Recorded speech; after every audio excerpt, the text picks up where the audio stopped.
Sa bawat pag-alis ng eroplano, may isang pangarap na pilit ibinabangon. Nag-abroad ako hindi dahil gusto kong malayo, kundi dahil gusto kong makaahon tayo sa hirap para sa pag-aaral ng mga bata, para sa bawat pangangailangan ninyo na dati ay hanggang tingin lang tayo. Sabi nila, ang swerte mo naman, pero ang hindi nila alam, ang bawat padadla ay may kapalit na hindi nababayaran ng pera. Habang mahimbing pa ang tulog ninyo sa Pilipinas, gising na ako dito.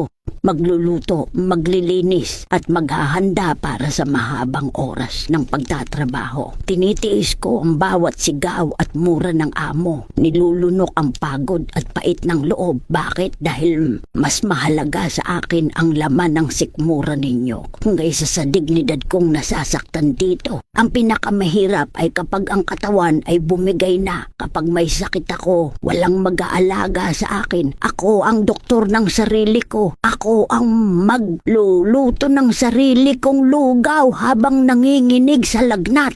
Mag-isa kong gamutin ang sarili ko dahil kailangan kong gumaling agad, dahil bawal akong mapagod, bawal akong huminto. Hindi nyo man makita ang pawis at luha sa likod ng mga balikbayan box. Sana ay maramdaman nyo ang pagmamahal ko sa bawat sentimong natatanggap ninyo. Ang layo ay pansamantala, pero ang sakripisyong ito ay para sa kinabukasan nating lahat. Para sa inyo, kakayanin ko lahat.